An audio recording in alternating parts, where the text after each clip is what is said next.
Hi, my name's Justin Johnson. And I'm Josiah Stowe. And we are Dominion Wealth Strategists. We are created to put money in the hands of those that are sitting in the pews. From budgeting to estate planning, savings accounts, retirement planning, life insurance, and a heck of a lot more here at Dominion. That means that you are leaving an inheritance that passes multiple generations because that is the legacy. It's part of our mission. All of Christ for all of life. And all of finance for Christendom. A 5-hour exegetical seminar on finances with Josiah Stowe. Stick around. Exploring theology, doctrine, and all of the fascinating subjects in between, broadcasting from an undisclosed location, Dead Men Walking starts now.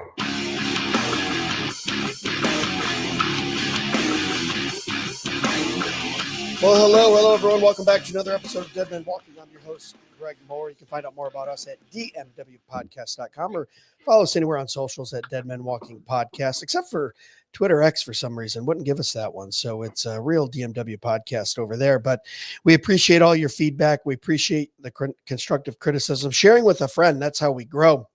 And if I sound a little funny if you're listening, and if I look a little funny if you're watching, I can't do anything about that.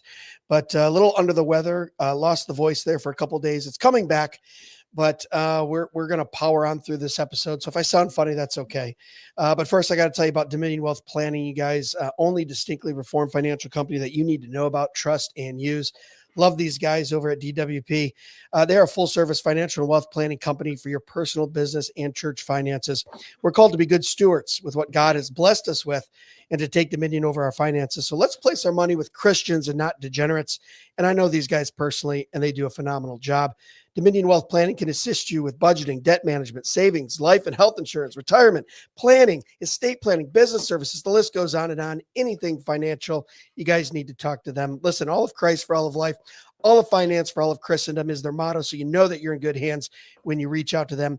Book a meeting today with them at the best URL on the website, on the interwebs, www.reform.money, or just click on the link below. You guys know how it works. You can click through if you're watching or listening, take you right there. From baptism to burial, Dominion has you covered. And lo and behold, we have one of the founders of Dominion Wealth Planning with us on the episode today. So he got to sit through his own live read. We appreciate you sponsoring the show, but we appreciate you more being here to talk to us about finances from a biblical point of view. Josiah, thanks for being here. Oh, yeah. Good to be here. Just a quick note from compliance. Financial planning is a legally protected term that we don't quite fit in the niche for. So we're wealth strategists. We're technically financial counselors. No worries. So you just made the SEC perk up their ears a little bit. So no wealth management, no financial planning. Those are terms that we're not legally allowed to use because we don't want to hold the licenses necessary to say those things. All right, but beyond that, yes, we're here to help with budgeting, debt management, retirement accounts, as long as they're insurance related, at least for compliance purposes. There's another company that handles the other things. And you know great about that is you told me that months ago, and I have a live read cheat sheet. And in my Dayquil fueled episode, I pulled the wrong sheet and I read something that was 6 months old. So I apologize for that. Dominion Wealth Strategists, no planning involved. All that. Okay. Well, I mean, and you guys, your strategy is phenomenal. Your videos on your website, if they click through to reform.money, I watch them. I just click on them and I watch episodes of you being on other podcasts. You've been on this podcast. You guys make great videos and I've learned from them. And I think they're phenomenal. So I would encourage anyone to go either click through on the description here, reform.money, which I still say is the coolest URL on the interwebs. I can't believe that you got that. Yeah, I would have figured someone would have stolen that, but you guys got it. So that's awesome. Yeah, you would think, but it's the Reformed community. So money was obviously going to be an open URL. Oh, that's funny. Well, I want to throw this right up on the, if anyone's watching, I want to throw this right up on the video viewer here. Financial Dominion Webinar Edition, a 5-hour exegetical course on personal finance. I love that tag, a 5-hour exegetical course on personal finance. Oh yeah. What is this? What is this costing me? It's actually free. First time go around, we figured we'd make it free. So this coming Saturday, August 2nd, If you want to sign up, I think the Jot form is going to be the Jot form link is going to be in the doobly-doo, so they can sign up whenever, free of charge. It's going to be the only time we offer it for free, but this will be the first time I'm doing this all in one go. So I've taught these sort of I've taught every part of this webinar in sort of block format, where it'll be an hour or two here or there. Now we're putting it all together. So it'll be everything that I think the average American would need to know about money from a distinctly reformed perspective. Not as deep as I'd like to go, but I generally don't have 3 days of someone's time. So I figure in person, an 8-hour course, like something akin to a University of Financial Peace, but I'm not a bald radio talk show host who yells at people. So something like that. But again, distinctly reformed, not charismatic, pseudo-Christian, hyper-intellectual Keynesian economics with some Bible verses sprinkled on top. This will be an exegetical course on personal finance. Now, this is what really interests me too, because even in the in the Christian marketplace, as they say, we'll bring this graphic down, but we'll throw it up again too for those watching. But in the Christian marketplace, kind of charismatic, Pentecostal, evangelical place, it is exactly that. It's, hey, I'm going to teach you how to run this, I don't know, internet business, or become an Amazon affiliate link guy, and sprinkle in 1 or 2 scriptures, and it's a 50-minute webinar, Zoom, and for one low price of $49.99 or something like that. Rick Pino comes to mind when I'm describing that. I don't know why, but I see his ads everywhere. He just spends all kinds of money to get your $100, and then I guess teaches you how to be a drop shipper, which I just thought was general knowledge. I'm impressed, and I'm interested in that title of exegetical, like literally going through and tell us. I don't want to assume, but I assume there's going to be a lot of exegesis, a lot of theology, a lot of scripture, and going, this is how we build, this is how we steward. Can I assume, is that right? Can you tell us a little bit about it? Yeah, so it'll be broken up into, I think, 6 or 7 general categories, sort of individual blocks where we'll have an introduction, a Q&A, and then the meat in the middle, where each of those sections are broken up into 3 further sections, where we'll have the theology. So I'll just straight up give you the Bible verses that speak to this particular subject matter. Then I'll give you sort of what I'm calling philosophy, but for the presuppositionalists in the room, it's not that kind of philosophy. I'm just meaning, how do we meaningfully apply this? Okay. So a practical application of that theology, but not necessarily using the Bible's words, or at least not their direct words. And then finally, application. So the very first one, as an example, is going to be financial stewardship is a moral issue. So we've got Psalm 24:1, the earth is the Lord's and the fullness thereof, the world and all those who dwell therein. The parable of the talents with Matthew 25:14 through 30, and 1 Corinthians 10 through 31. So whether you eat or drink or whatever you do all things to the glory of God. So financial stewardship is actually a moral issue. So there's the theology, but then the philosophy, taking from each of those verses. The first one, everything we own belongs to God. We're stewards, not owners. Yeah. Right. Now you could be a good steward, or you could be a denethor. I want everyone to be a good steward. So it's a moral issue. You have to make good moral choices. The parable of the talents teaches very, very obviously that the biblical mandate is to work diligently, save wisely, give generously, and leave a legacy of faithfulness. To the one that God gave the 2 bags of gold, or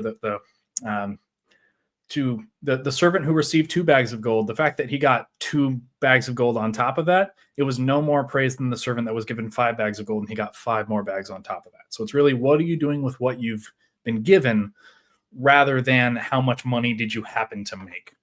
Okay. Although apparently God expects a 100% ROI from each of his servants.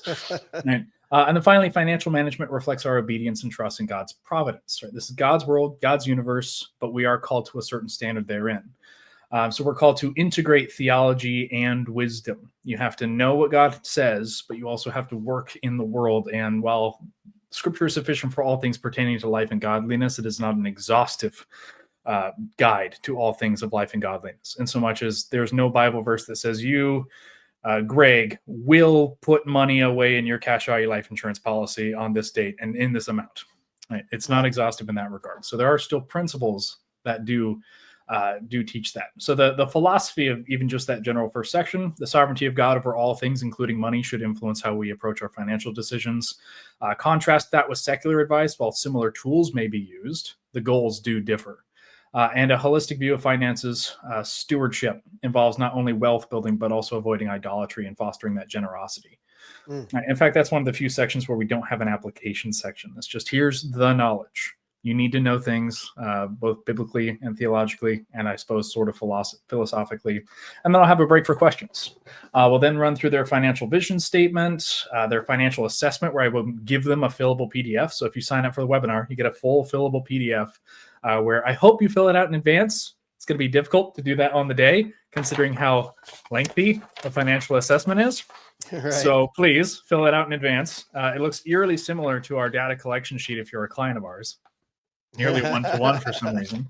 All right, but fill that out. That way you can start meaningfully applying each of these principles to your own financial situation right away, instead of trying to remember everything and then, oh, well, what would the application be now that it's been 5 days and we're finally sitting down to think about it? Yeah. All right, but walking through that financial assessment, then emergency preparation. We'll go through liability management. We'll go through risk reduction and wealth building. That's most people's favorite step. We're going to take a little while to get there on purpose. And then legacy preservation. Or now that you've made a bunch of money, what do you do with it? So all of that through a biblical, exegetical, philosophical lens, where we want to know what the Bible has to say about the subject, what that means in layman's terms, especially in a fiat economy with a digital banking system and the most complicated financial environment that has ever existed for humankind, period. So what does it mean to navigate in this day and age when our wealth is totally detached from our labor and our wages are totally detached from actual productivity?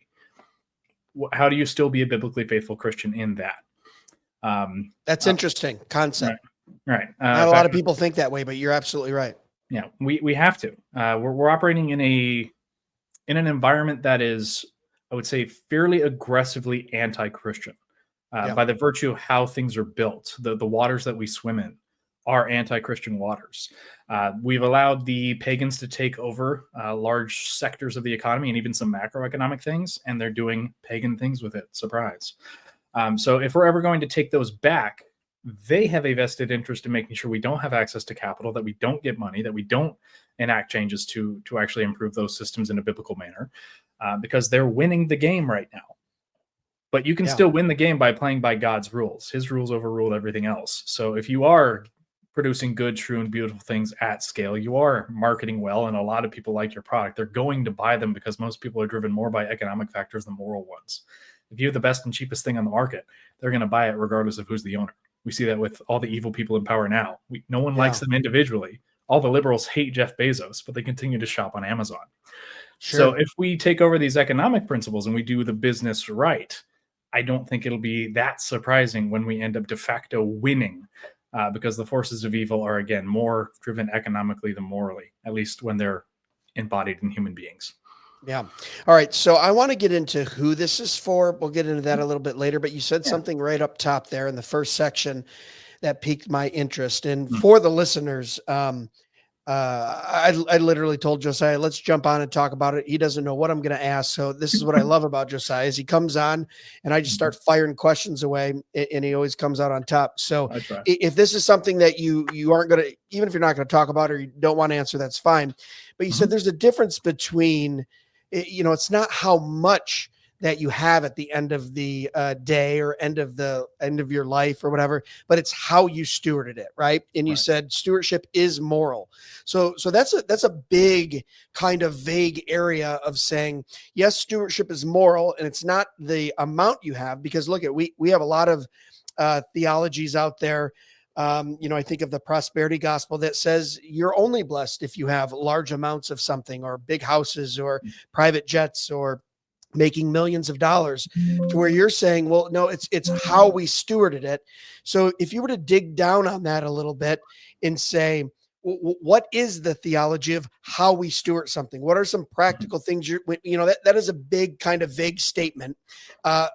If we dig down on that, what is it meaning when you're saying how we steward something versus just the amount? You could have someone who might end their life and profess Christ with their lips, but not with their actions. And who knows, maybe we question their salvation and they have all these businesses and millions of dollars.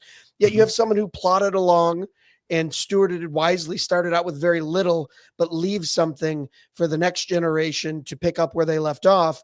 We might argue that that person might have stewarded it more wisely and biblically, exegetically, theologically been more sound. So what are those things that you're actually talking about when you say to actual steward more wisely? Yeah. I'd say in general, to distill it down, it's going to be quality over quantity. You can make as much money as possible, but if you run over other people in order to do it, you have not stewarded that item well. If in stewarding your capital, you end up destroying a rainforest, you've actually not stewarded the earth well at all. You stewarded the money, but you forgot the thing that it represents, which is the true wealth, the gardenization of the planet. So there are loads of sort of what I might say are concentric circles outward where you steward, first of all, yourself, your health, your time. You're not getting those back. So you need to make sure that you can pour from an overflowing cup. You cannot pour from an empty cup. So if you're constantly tired, overweight, eating poorly, you're not able to do those things necessary to take care of your family, you're worse than an unbeliever. The Bible says that very aggressively. If you do not provide for the members of your own household, you are worse than an infidel, worse than an unbeliever. So you take care of yourself first. You take care of your family second.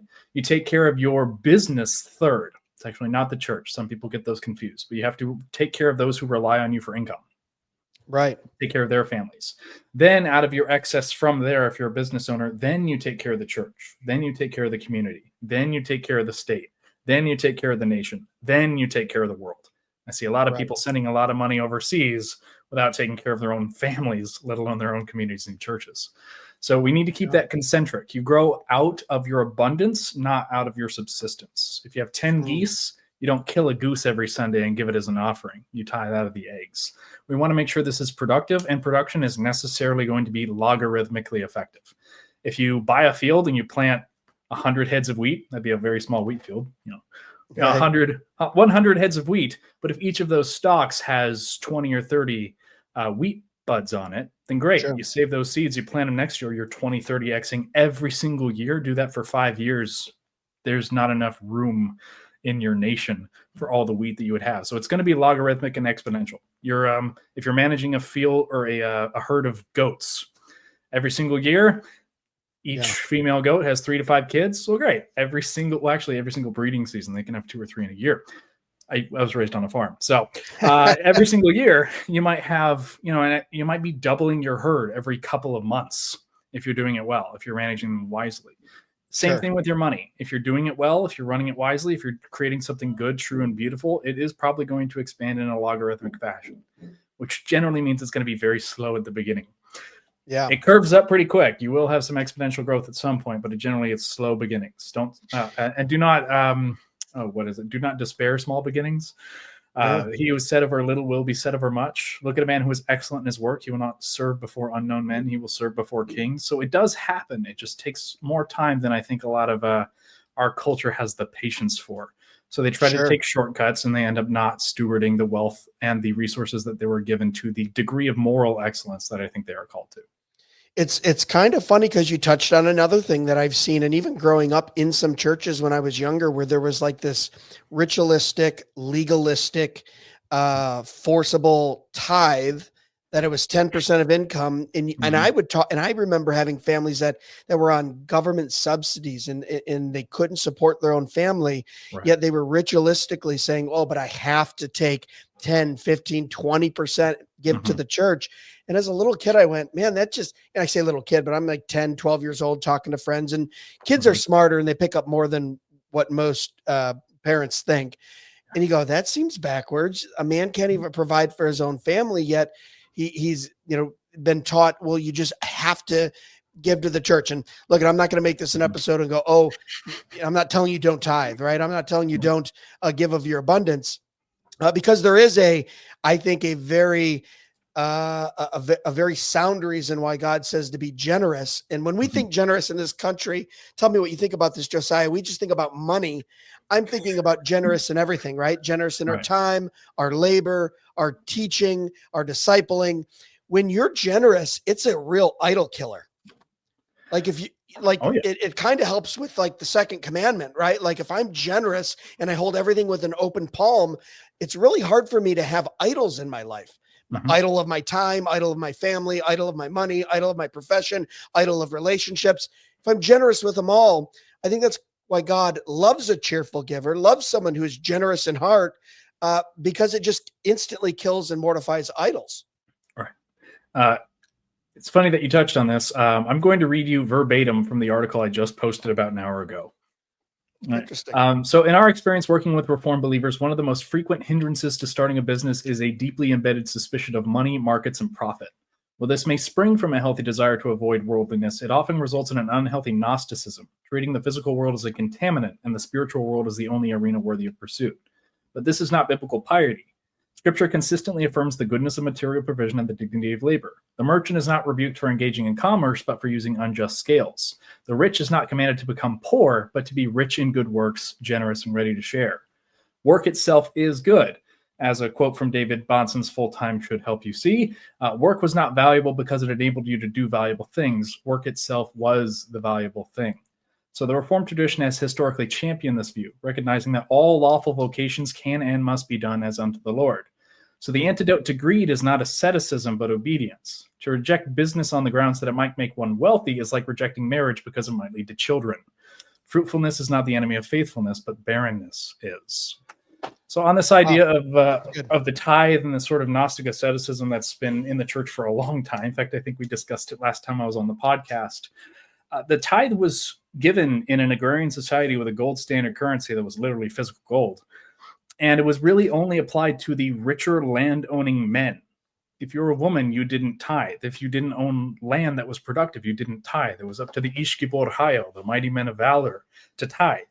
If you don't have anything that's producing, you're not giving anything out of the storehouse that you don't have. Yeah. And even then, it was out of the storehouse. So after it was basically post-operating costs. It was only what you had after the harvest, and all of their operating costs came out pre or during the harvest. So tilling the fields, the ox who treads the grain getting his share, the poor taking the corners, the thief stealing some, the pestilence in the field that obviously takes a portion of your crops. You could think of that as taxes. All right, so only what's left over and what he meaningfully is able to store for the next year. That's what he tithes 10% of. And there was 3 different tithes. I don't think any of this is being thought of when we're trying to like general equity theonomize these principles and bring them forward into the modern day. So a tithe of today would only apply to those who have an abundance, first and foremost. So if you're barely feeding your family, the tithe is not for you. Right. If you don't have anything meaningfully productive, the tithe is not for you. You have to meet subsistence first and foremost. You have those sort of a priori moral principles that you have to be good on, that you have to make good on before you can start tithing, giving generously out of your abundance. And in fact, strangely enough, the tithe, the 10% mandate, is actually nowhere reiterated in the New Testament. And Calvin himself said, while the principle is the same, basically the letter of the law, the bindingness of the 10% does not. It was Rushdoony and North who brought it back in the Reconstructionist framework. Will a man rob God? I would even say it might even be the ante is upped in the New Testament. Everything you have belongs to God. Right. Give 10% to the church, but 100% to the Lord. Right. So what does that mean, right? Right. And for me, the 10%, how we calculate that 10% is really what matters. When I'm actually doing my financial coaching, when I'm helping someone with their actual budget, normally we're trying to find if they bring it up. So I don't like to go on the tithe tangent. It takes too long. But if they bring it up, we'll go on the tithe tangent. And we'll just think about, okay, what's the mortgage payment of an ancient Near Eastern Jew? Right. You're under, you just got settled in the land. Maybe Saul's king. You just passed the age of the judges. What's your mortgage payment? 0. You're in the house that your father built you on the land that's given to you and that you don't pay property taxes on because those are immoral. Right. So, or what's your water bill? Times. Right. What's your water bill? Oh, the water that falls out of the sky and runs down the river. Yeah. You're not paying in a water bill. What's your electricity bill? What's electricity? And so they didn't have a lot of these sort of normal and necessary operating costs that we do today. And I think if those operating costs are in service to an a priori moral requirement that you have before the tithe, and there are several, then you should take those out of the calculation before calculating what your tithe is. You should tithe on your abundance. So those things that you're spending on, that money that you're spending on luxuries. Yeah. Sure. That money that you have to save left over. Absolutely. But on your subsistence, absolutely not. If you're going to be moral about the tithe, try to bring forward the principle, not the letter of the law that when in its binding form is usually meaningfully predatory in nature. Yeah. And that's, I didn't want to spend too much time on tithe. And I would just like to say too, for those listening, and I'm also not talking about the person who goes, well, I can't tithe. I have all these expenses. I'm barely getting by. And then it's like, well, we took 4 vacations. I have 3 homes. I dumped $2,000 in gasoline into the boat. I, went on 4 hunting trips. Like there's a balance there too. Right. So people listening, I was talking about someone in my childhood who literally trying to get back up on their feet, but they're being told that comes first. That come, but before feeding the children, even, I mean, skimp on the food so you can give to the church. That I don't agree with. But didn't want to spend too much time on that. But I would like to say, oh, go ahead. The general principle is if you're giving so much that you need to be on the church benevolence fund, you shouldn't be giving to the church benevolence fund. Or I would say the government teat. I see a real problem with sometimes within churches that children are a blessing and have all these kids in full quiver. And I love all that. But then there's no financial training within the church of the young men. You see a lot of families with 4, 5, 6 kids under 30 going on financial assistance through the government and not understanding how to better themselves into a job that can provide or own a business that can provide for their family. And I think it's a real disservice. I think it's you have the idea of the principle. It's good. Yes, have those children, but also have a plan on how you're financially going to support your family. And to be a provider. I think it's twofold. I think that's why this is a great, this seminar would be great for even younger guys, right? That are like, hey, I'm having these children. I believe they're part of the covenant. I'm reformed in my theology, but I need to know, what do I need to do to set myself up not only now, but in the next 3, 5, 7, 10, 15, 20 years, which brings me to my next question. Who is this for? Is this only for business owners, or is this for people who have a place of influence in a business that they work for someone else as well too? Decision makers, managers, like laborers, like who are you aiming at in this seminar? Anyone with an income or bills. It is meant to be as broad as humanly possible. Either that or people who are about to be people with income or bills. So I'd say older teenagers, this would be great as a proper theological financial primer as they enter into adulthood. These are the responsibilities that you're going to be expected to take on. These are the things you need to keep in mind when you're making decisions like opening your first credit card, buying your first house, taking out a massive loan in order to get an education that doesn't necessarily lead to a higher income paying job. Right? All of those things are going to be, huge financial decisions in your late teens, early 20s. They should probably have some wisdom and guidance there, but it's also for, the 55, if, they could figure out Zoom 55, 60-year-old who never saved for retirement and is now functionally having to do triage and wondering how much they can pull from Social Security and how small of a house they can move into because they know they need to make ends meet. And they did not prepare properly in order to do that. But what are the biblical principles for retirement, for legacy preservation? What can they pass on monetarily or property-wise, or how do they build during retirement when the entire schema of America retirement is make as much money as possible so you can live as comfortably as possible so that you leave nothing to your kids and just have a fun retirement for 30 years, a fancy vacation as you end your life. All right. So these are all principles that we're kind of going to cover. So it's from baptism to burial, as we might say. If you are a person with eyes that has bills, or even someone who, I suppose, it's okay for the blind too. You're just not going to get as much out of it. But it is really meant for everyone. I am going to be talking a little bit over the head of someone who's maybe 12 or 13. But everybody else should be more than welcome. So older teenagers, young adults would be fine, and everyone in between who, want to know about financial literacy, but also like you said, the exegetical, biblical, theological kind of underpinnings of why we do what we do and why it's good, why it's moral, all those type of things. Correct? Right. So I'd say it's good for pastors. It'll hopefully give them a little bit of clarity from someone whose job it is to know what the Bible says about money. right? Use me as your commentary, Sure. and see what the Bible has to say about money from a more holistic perspective. Because I do think a lot of pastors have some bad views on finances that they just sort of implicitly assumed are true because other people in the past generations have said so. That's not generally how it works. And it's one issue that they generally don't spend a huge amount of time doing exegetical work on. They've got more important things to do. There are other parts of the kingdom of God that are at hand.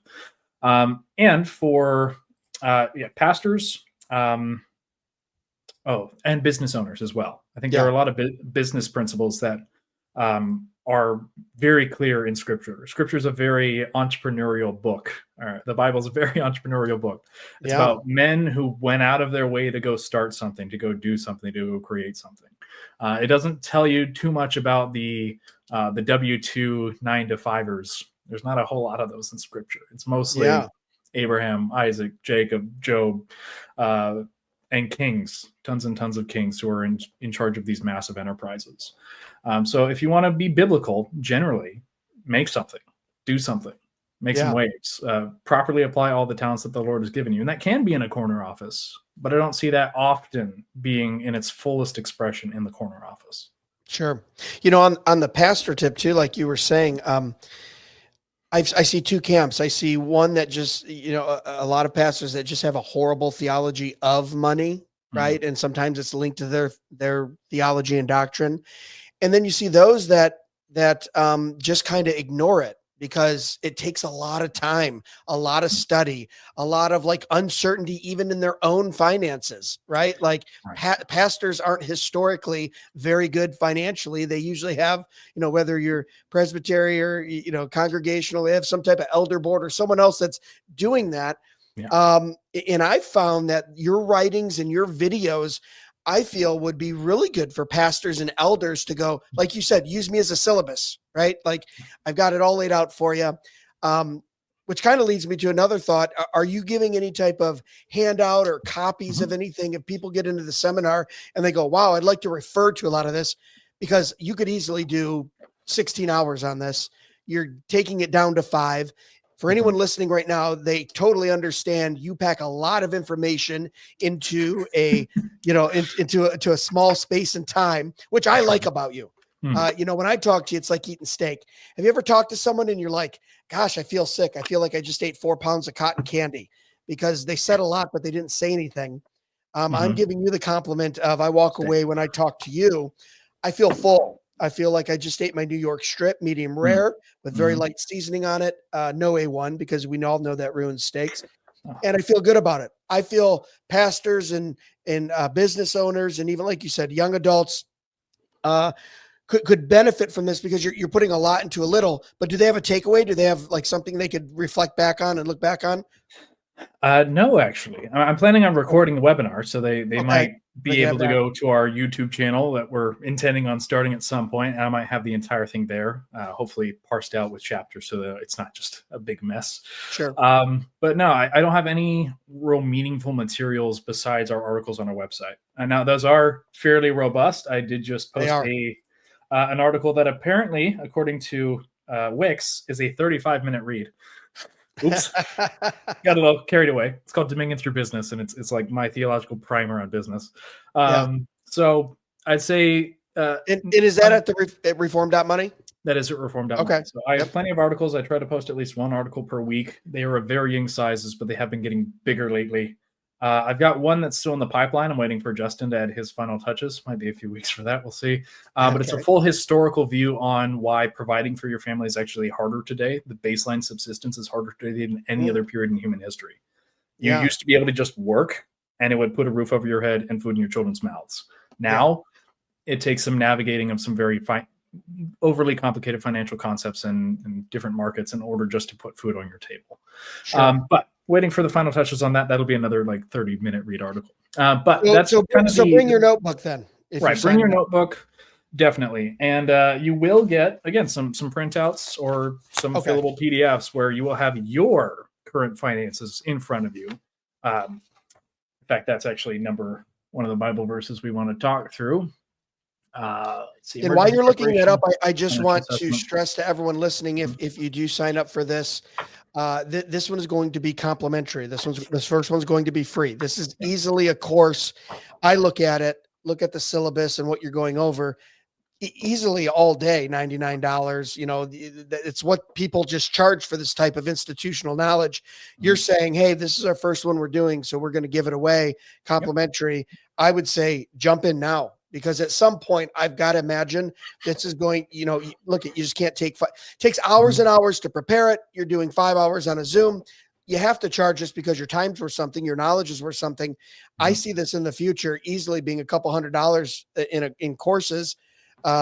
So I would say, wow, what a deal. Get in now when when it's the first one, and Yeah. it's no money out of pocket, right? Right. And you don't even have to turn your camera on, so you could be in your pajama bottoms at home. That's the most comfortable you'll ever be as you go through this material. Yeah. So our intent is to, again, have an equivalent to University of Financial Peace by said Nashville radio host guy who I'm not going to name.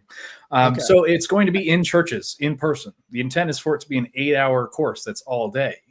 Where Okay. I don't expect people to fill the financial assessment out in advance. So we have like an hour and a half block for them to fill it out, because they're not going Okay. any farther than that unless they have their information in front of them. So we'll be walking around helping them fill the sheets out. But it will be a full 8-hour course. And Justin and I have talked through pricing. It's going to change a bit, I imagine, based on the location of the church and how easy it is for me to get a flight there. But we're Yeah. expecting something like $2,000 to $3,000 for smaller churches, basically just Yeah. get us there, and we'll do it more or less for free minus the cost to get there.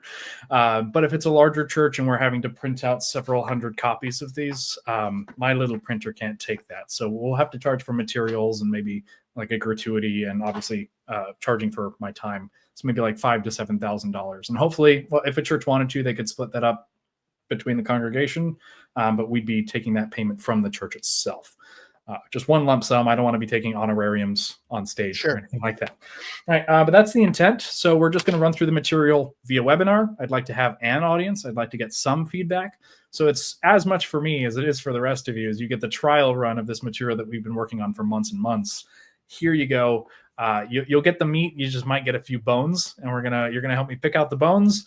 And then we can go and do sort of, again, church to church, maybe every other weekend. There's a lot of Reformed churches in the country, so I should have a bit of an audience as I travel a fair bit. You need to come up here in Michigan. We'll go to Grand Rapids, where it's a Dutch Reformed church every 30 feet. There we go. And if you ain't Dutch, you ain't much. So hopefully they'll need some good financial education as well. So that'll be the intent. So this is like the dry run for the thing that you're going to be doing, rolling out here very soon for churches, which, man, I think that's a great idea too. Right. I mean, we just had at our church, Christ the Word, Sylvania, Ohio. I did the kind of real estate and investing portion, and we did a 6-hour, one day. Deacons and elders presented it. And I had so many, and of course, you know me, I'm a talker just like you. And I packed in probably my 15 years of experience in commercial, recreational, and residential real estate in about 45 minutes, which was insane. And I had so many people come up to me and go, I didn't know half of that. And to me, I went, well, this is basic stuff. Right. But people forget, that's my industry. You have an industry. You've got a lot of shortcuts. You've got a lot of good ideas. You got a lot of things that's worked for you. And it would be foolish for someone to go, nah, I'm going to figure it out on my own. Like, Right. what is that mentality? Like, I've always been a guy that went into an industry and went, who are the smartest, the best performers, the people doing it, that have the most wisdom and discernment? All right, I'm gonna go sit at their feet and talk with them, whether that's lunch, inviting them over to my house, hanging out with them for a week at their place of business. Like, tell me what you did wrong. Tell me what you did right. Tell me what works. Let's shortcut this thing. Right now on the internet age, it's like, oh, life hack. I just call that discipleship, mentorship, wisdom, and discernment. People call it life hacks. But it's like stuff like this, to where I'm going to be signing up for this. I'm going to be in this room, because there are things I'm not too prideful to think that there are things that I'm going to learn from this. I've been in business for myself for 15 years, but I guarantee if I'm in that room, I'm going to walk away with multiple things where I go, yeah, I need to do that, or I didn't know that, or I didn't see that in scripture. So I would encourage anyone listening to sign up for this as well. And obviously just click through on the link below. But we got through kind of the first half of the 5 hours. What do you got on the back end of it? Or did you give us everything? That's the bulk of it. So we'll first start off with knowing what you have. So, know well the condition of your flocks, give attention to your herds, for riches do not last forever. Suppose one of you wants to build a tower. Won't you first sit down and estimate the cost to see if you have enough money to complete it? Even in 2 Kings 12, 10 through 11, there's a section where they're taking account of all of the money that has come into the temple. And then it's weighed out and given into the hands of the workmen and oversight over the house of the Lord. So it's talking about, like, even logistically, churches would have to count the money that they got and then decide what to do with it. So this isn't just some foreign concept. It's not a secular sacred divide where money is the kingdom of man and true wealth and wisdom is the kingdom of God. Like, they operate in tandem. In fact, I'd say they're arguably the same thing. All right, so we need to know what you have. So there's the financial assessment. So I'll give you a full hour, hypothetically, at least in person, to fill the sheet out. I would like if you fill it out in advance, but I will give like a lunch break. There you go. Fill it out, please. Right. You'll get more out of it than I will. Then emergency preparation. So go to the ant, O sluggard, consider her ways and be wise. She prepares her bread in summer and gathers her food in harvest. Love it. Precious treasure and oil are in a wise man's dwelling, but a foolish man devours it. Do not be anxious about tomorrow, for tomorrow will be anxious about itself. Right. So prepare, but don't worry.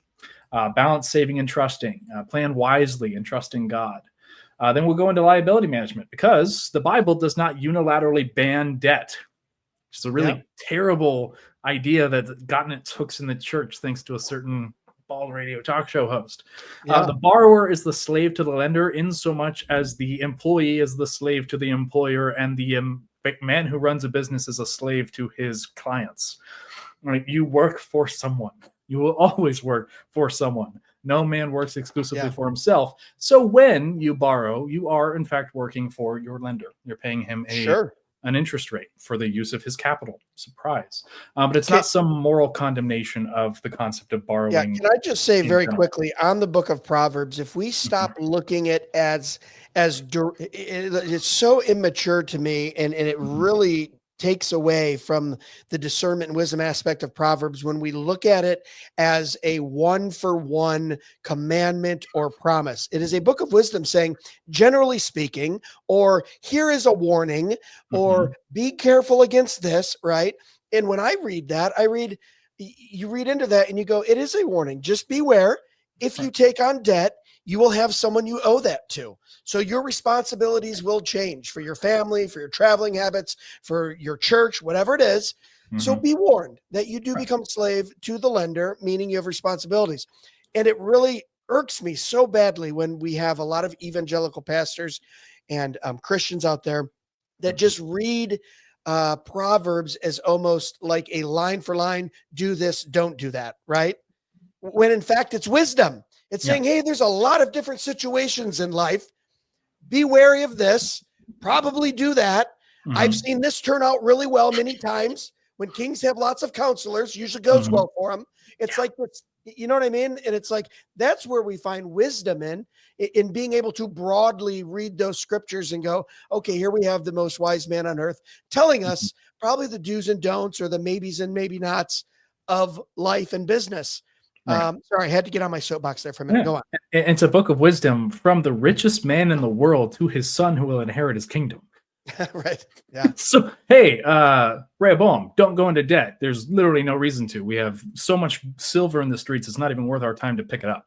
Sure. So why are you borrowing? Right? Yeah. But like Romans 13:8 says, owe no one anything except love to one another. That therefore definitely means that debt is a moral evil. Again, context should be helpful. So what's the context of that verse? I'll throw you. I'm going to say throw you under the bus, but so because I've heard that verse. Yeah, Romans 13:8. 13:8. You absolutely cannot borrow because owe no one anything, and they take it to mean money. What's the context of that verse for all those out there that have heard that and might not know? It's fulfilling the law through love. So it's like, there you go. Owe everyone else so much honor and love and mutual glory that, again, the debts in between each other are nothing. Yeah. So basically read up 4 verses. Yeah. And then down 2 after that. Right. Pay all to whom what is owed. Taxes to whom taxes are due. Revenue to whom revenue is due. Respect to whom respect is due. Honor to whom honor is owed. And owe no one anything except love to one another. For the one who is loved has fulfilled the law. Yeah, Not a unilateral condemnation of debt in concept. sure. Right. In fact, you can't build Christian businesses if you're not borrowing Christian money from richer Christians. You're going to be Right. borrowing lots of money from pagans and owing them an interest rate. Which is a whole nother episode there. Of, right. like, actually using other believers for those type of things. Yeah. So the general theology there is, as long as you're in debt, you work for someone else. It is better not to be in debt. I'd say in a gold standard society with a non-fiat currency, because now if you can get a debt for sub 5%, you're actually keeping wealth better than the inflation is driving it away. Isn't that crazy? You're taking advantage of these institutions. They're not even making their money back, their actual buying power back on the money that they gave you. So you're actually, the borrower is king over the lender with a low enough interest rate in the society. And that's wild. That's backwards. It's wrong. But while we're in this ocean, we might as well swim. And there is a moral obligation to pay off our debts. I'd say at least interpersonal, where if you owe somebody money, pay him back in a hurry. If you owe an institution money, there's no biblical category for an institutional loan. You have this multi-billion-dollar organization that couldn't care less if you pay your loan back on time or not. There's no moral onus to pay that back faster than necessary. If it's a low enough interest rate, right? Why not make arbitrage in the meantime? We just have to contextualize it. We're not talking about people anymore. We're talking about corporations who are not actually moral persons. Right. So debt must be used wisely, if at all. Just talking through debt and concept, and then talking through as like a homework assignment. Develop a method for paying it off. If you have any debts over 6%, let's categorize them. Let's do the avalanche method, prioritize them by interest rate instead of balance. Maybe the snowball, if you lack discipline and you need to prioritize by paying off the smallest balance for those little psychological wins, or the cash flow method, prioritizing the largest minimum payment so you can actually get some of that cash flow back in your own pocket and build up your savings again. Yeah. Loads of different methods. We just want to make sure we're using the one that's right for you, not giving you some unilateral mandate that everyone has to follow these exact 7 steps. Otherwise, they're not going to get back on top of their financial horse, so to speak. All through the homework, the risk reduction piece, making sure you have the proper life insurance so that a pagan will pay for all of the money that you would have paid into your family over the next 10 years or so if you end up passing away sooner than you expected. Why not take advantage of that aleatory contract? That is a no-brainer for me. You pay $200 a month, maybe, and they're going to cover $1.5 million if you die. Right. No-brainer, right? But David went into battle without his armor on, so I don't need life insurance. Terrible exegetical argument. Right? We are to anticipate risks and prepare for them. The prudent sees danger and hides himself, but the simple go forward and suffer for it. Ship your grain across the sea. After many days, you may receive a return. Invest in 7 ventures. Yes, in 8, for you do not know what disaster may come upon the land. The lot is cast in the lap, but every decision is from the Lord. Look at that. We serve a sovereign God who's in control of everything. True risk doesn't actually exist. You serve a sovereign God who brings the increase, and here you are being terrified of losing your talents. So there's loads that we're going to go over. That's just the tip of the iceberg. The intent is to be a 5-hour exegetical course on personal finance that will walk you through everything from a basic theology of work and wealth all the way out to what to do with that information and meaningfully apply it in your current financial situation, with loads of time for Q&As, where there'll be like a 5 or 10 minute break in between every section to make sure that you get a full orbed understanding, or to point out areas that I apparently need to focus on for the non-dry run. If I keep getting the same questions every single time, I might just add it to the material. But hopefully this will be it's near finished. There's just going to be bumps in the road that I didn't see coming, because the way I see it in my mind is not necessarily the way it plays out in reality. So we'll go over the bumps. It might be a little awkward at times. I might oh, wait, I actually need to, here, quick 2-minute homily on this other subject that I totally forgot to touch on. Sure. So it won't be perfect by any stretch, but it should be a 5-hour block where you're going to receive more financial education than most people get in their entire lives. And it's going to be coming from a distinctly reformed perspective. So Calvinistic, covenantal, and confessional in nature, where we're talking about multi-generational planning, not just how to build the most amount of money so that by 65 you can enjoy the nicest retirement that you could possibly hope to achieve, and devour your children's inheritance in the process, which is typically what what I will say most financial planners end up implicitly doing. I'm not a financial planner, so I'm not going to do it that way. Right. And it looks like, so August 2nd is going to be the first one that drops. We saw there on the graphic, 12 p.m. my time, Eastern, which would mean what? The first session starts at 9 a.m. on the West Coast. 9 a.m. Pacific. 5 hours, complimentary, because there's nothing free. This took a lot of time to obviously plan and research, and this is your wheelhouse anyway. But I would encourage everyone listening, if you or even a friend, a pastor, an elder, fellow churchgoer, someone who's planning to start a business, runs a business, young adult, wants to know more about it, you got to jump in here. I don't think you're going to have a better chance to talk to someone who's more knowledgeable and based in Reformed theology, which I would just say is biblical, which is not this weird knockoff evangelical last 150 years prosperity gospel, weird kind of marketplace. Like I was saying earlier, there's so much garbage out there, Josiah. Yeah. Like in the Christian space of like I said, I'm going to teach you how to be a drop shipper. I'm going to teach you how to, and it's these little gimmicks and slimy things. And it's like, I'm going to teach you how to make an extra $100 a week doing this weird thing and just pay me for this course. It's like you're building a foundation, not only exegetical foundation in the Bible, but it's lasting. It's something that's going to build for generations, which our mindset should be anyway. Let's get rid of all that bad eschatology that says, let's put our head in the sand. Let's not build anything. Jesus is coming back. Grease the rapture hatch. We're going up with him, right? We don't do anything. That has crippled us so badly. And I know you know this. I'm speaking to the choir here, Josiah. It's crippled us. We've just went, let the pagans do everything. Let them have the cloud. Let them have the infrastructure. Let them have the backbone of IT. Let them have the marketplace, and we'll just buy from them. And we'll be foreigners in our own God-given country. And it's a weird thing, man. And I'm glad you're doing this in this space. Yeah, I appreciate it. But yeah, that really is the intent. And this is, as far as I'm concerned, just the start. So if I go in church to church teaching this material, hopefully it'll be a little bit more robust. I'll have an extra 3 hours, presumably, to kind of work with, 9 a.m. to 5 p.m. with an hour and a half break for lunch. So as we get started with this, I don't think people will have an excuse anymore. We won't be relying on sort of old models or general financial advice that worked in the 90s, or the people won't have an excuse like, oh, well, what's the alternative? I'm providing that alternative. Yeah.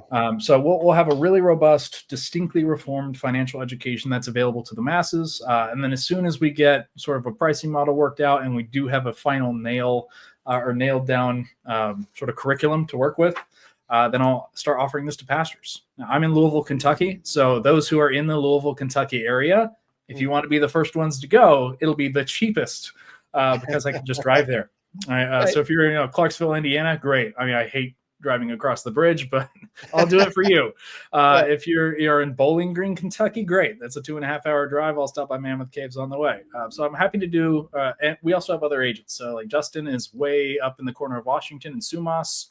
So if you're nearby there, not too shabby. I think we just had an agent move to Coeur d'Alene, Idaho. So we have some opportunity there. We've got an agent in South Dakota. We've got an agent in Georgia. We've got an agent in Florida. So we should be able to get relatively close to you, and then you'll just have to pay for my plane ticket to get wherever they are. Sure. Hey, and when you got that worked out, let me know. Come back on, share it with us, because I think this is vitally important for the church today. All right, last and final word. What do you got for us before we get out of here? Yeah, before we get out of here, oh goodness, again, my brain's still on business, so I'll give you guys a quick theology for why you should start a business, at least if you're capable, right? So we're supposed to use our talents, the fullness thereof. Everything the Lord has given to us is stewarded, including the literal talents that He gives us, not just the bags of gold.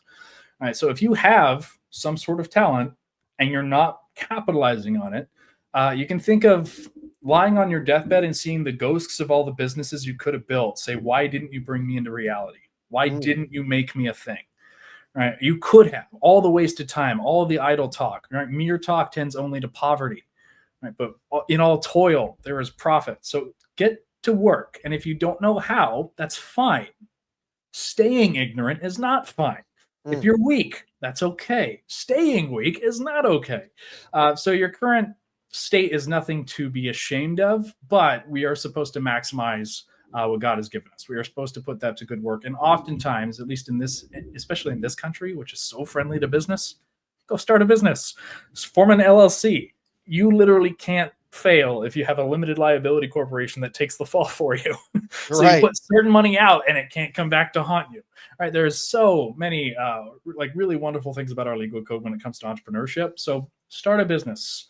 But you might want to talk to someone first. So like get your counsel together before you get your LLC formed. Assemble your men, your pastors, your other business owners. Hey, I have this idea and I want to do this thing. What do you guys think? Generally speaking, they're not going to take your idea and run with it. That's what being part of a Christian community is good for. And they probably got other things that they're working on. Here would be the hope. In the words of Chocolate Knox, if you don't have a business, go start a business. If you have a business, baptize them. Oh, wait, no, that's backwards. If you have a business, baptize the business and the babies, right? Yeah, at least at that. So if you're not married, get married. If you don't have babies, have babies. If you don't have, and if you have babies, I'm Baptist. Yeah. So, and I'll just tag onto that 15 years ago when I was debating starting my own business and just was very apprehensive about it and left a very well-paying job with full insurance to start my own business with no real future of income and health insurance with a 6-month-old baby. I remember the verse that stuck out to me when I was reading my daily Proverbs, 31 Proverbs, 31 days in most months, not a coincidence. Was Proverbs 26:13 that said, a sluggard says, there's a lion in the road, a fierce lion roaming the streets. And I went, oh, that's for lazy people. And I just heard, in my spirit of going, well, no, you're just making excuses. There's a lion out there. I can't do it. There's something that's going to attack me. That's going to go wrong. And basically the Lord said, get your butt in gear, trust in me. I'm sovereign. Stop saying there's a lion in the streets roaming around. That's just laziness. And it's not physical laziness. It's intellectual, emotional, and spiritual laziness. And I'll just kind of leave it there for those listening. That's how that proverb spoke to me and really basically convicted me of not stepping out and going, okay, let's do this. Yes, the Lord's sovereign. He also requires a lot of hard work from me. And I'm here for it. And I hope they're there for it too. But yeah, guys, go sign up. Link below. Josiah, thanks for being with us and spending an hour with us, man. Oh yeah. Always good to be here. You take care. Yeah, remember, guys, you can find out more about him too at reform.money. That's where you're going to go sign up. The link's below. Go check out the videos on other podcasts that he's done and the informational videos that they've done as well too. They're absolutely phenomenal, packed with all kinds of information. And I know I've benefited from them. Guys, remember, as always, you can find out more about us at dmwpodcast.com. Remember to keep sharing. Let's keep this pirate ship afloat. We're not behind a paywall. We bring this to you every week for free. And we're going to keep it that way for as long as we absolutely can. And remember, guys, the chief end of man is to glorify God and enjoy him forever. God bless. Be sure to check us out at dmwpodcast.com, where you can purchase the best and snarkiest merch on the internet, support the show, and leave us a review or message. Dead Men Walking can be found on Facebook, Instagram, and YouTube at Dead Men Walking Podcast, and on Twitter X at Real DMW Podcast. The Dead Men Walking Podcast is part of the Fight Laugh Feast Network. For exclusive show content, be sure to download the PubTV app and become a member. If you're a business that needs to reach hundreds of thousands of potential customers in your demographic, podcast advertising might be for you. Send all inquiries to deadmenwalkingpodcast@gmail.com. None your biscuits.